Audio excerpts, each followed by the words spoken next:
रात के ठीक 2 बजे थे। दिल्ली की ठंडी हवा में सन्नाटा पसरा हुआ था। तभी एक फोन कॉल ने सब कुछ बदल दिया।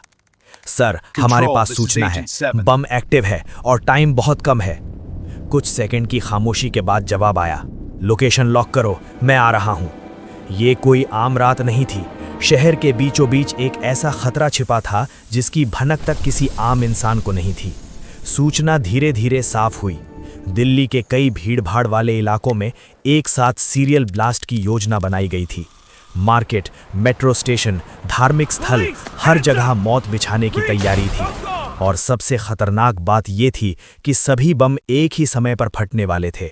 अगर ये प्लान सफल हो जाता तो शायद इतिहास का सबसे बड़ा हमला होता। इसी बीच एक संदिग्ध व्यक्ति की गतिविधियों ने शक को और गहरा कर दिया। वो बार-बार अलग-अलग इलाकों में दिखाई दे रहा था।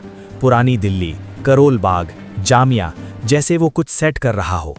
उसकी हर हरकत पर नजर रखी गई और धीरे धीरे ये स्पष्ट हो गया कि वो अकेला नहीं है, बल्कि एक बड़े नेटवर्क का हिस्सा है जो पूरे शहर में बम प्लांट कर रहा है। समय तेजी से निकल रहा था। पहले 72 घंटे, फिर सिर्फ 24 घंटे बचे थे।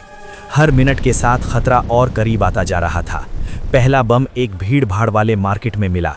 बिना किसी अफरा तफरी के लोगों को हटाया गया और बेहद सावधानी से बम को डिफ्यूज किया गया। लेकिन ये सिर्फ शुरुआत थी। अनुभव कह रहा था कि ये एक डिकॉय भी हो सकता है। कुछ ही मिनटों बाद एक और इंटरसेप्टेड कॉल ने स्थिति को और गंभीर बना दिया। दूसरा चरण शुरू। इसका मतलब साफ था, असली हमला अभी बाकी था। रणनीति तुरंत बदली गई। अब सिर्फ बम ढूंढना ही नहीं, बल्कि पूरे नेटवर्क को पकड़ना जरूरी था। एक संदिग्ध को जानबूझकर गिरफ्तार नहीं किया गया, बल्कि उसका पीछा किया गया। वो शहर के एक सुनसान गोदाम तक पहुंचा। टीम ने उसे चारों ओर से घेर लिया, लेकिन अंदर जो मिला उसने सबको चौंका दिया।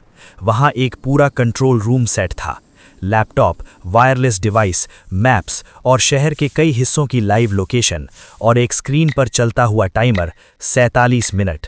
ये साफ हो गया कि सारे बम एक रिमोट सिस्टम से जुड़े हुए हैं, जिन्हें एक ही जगह से एक साथ एक्टिव किया जा सकता है। सिस्टम को बंद करना आसान नहीं था, क्योंकि उसमें फेल सेफ मैकेनिज्म लगा हुआ था। गलत कदम उठाते ही टाइमर और तेज हो सकता था। तभी एक लाइव ऑडियो चैनल खुला। अगर तुम ये सुन रहे हो तो तुम बहुत करीब आ चुके हो, लेकिन एक गलती और पूरा शहर खत्म। ये सीधा चैलेंज था। जवाब में कहा गया, तुम्हारा खेल खत्म हो चुका है। कुछ पल की खामोशी के बाद सामने से हंसी आई। खेल अभी शुरू हुआ है।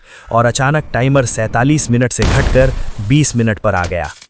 अब हर सेकंड की कीमत जान के बराबर थी। सिस्टम को पूरी तरह बंद करने के बजाय उसके सिग्नल को ट्रेस करना शुरू किया गया। लोकेशन एक भीड़-भाड़ वाले इलाके में मिली। टीम तुरंत वहां पहुंची और भीड़ में खड़े एक आम आदमी को देखा। हाथ में मोबाइल, चेहरे पर अजीब सा सुकून। जैसे ही उसे पकड़ा गया, उसने मुस्कुरा कर कहा, बहुत देर कर दी। लेकिन इस बार खेल पलट चुका था। सिस्टम पहले ही आंशिक रूप से निष्क्रिय किया जा चुका था। उसने जैसे ही बटन दबाया, कुछ भी नहीं हुआ। उसी पल सब खत्म हो गया। कुछ ही देर में पूरे नेटवर्क को पकड़ लिया गया। सभी बम निष्क्रिय कर दिए गए और एक बहुत बड़ा खतरा टल गया। कोई धमाका नहीं हुआ, कोई खबर नहीं बनी, लेकिन एक और जंग चुपचाप जीत ली गई। लेकिन कहानी यहीं खत्म नहीं होती। असली सच्चाई इसके बाद सामने आई। जब उस संदिग्ध से पूछताछ शुरू हुई तो उसने जो खुलासा किया, उसने पूरी टीम को एक बार फिर चौंका दिया। उसने बताया कि ये सिर्फ एक हमला नहीं था, बल्कि एक लंबी योजना का हिस्सा था। दिल्ली तो बस शुरुआत थी। इसके बाद देश के कई बड़े शहर निशाने पर थे। ये सुनते ही मामला और गंभीर हो गया, क्योंकि इसका मतलब था कि नेटवर्क पूरी तरह खत्म नहीं हुआ है, बल्कि उसका एक हिस्सा अभी भी बाहर है। पूछताछ के दौरान एक और अहम सुराग मिला, एक कोड नेम अल्फा। यही वो व्यक्ति था जो पूरे ऑपरेशन को बाहर से कंट्रोल कर रहा था, लेकिन उसकी पहचान किसी को नहीं पता थी। न चेहरा, न नाम, सिर्फ कुछ डिजिटल निशान। अब लक्ष्य साफ था, अल्फा को ढूंढना, क्योंकि जब तक वो आज़ाद था, खतरा पूरी तरह खत्म नहीं हुआ था। डिजिटल ट्रैकिंग शुरू हुई।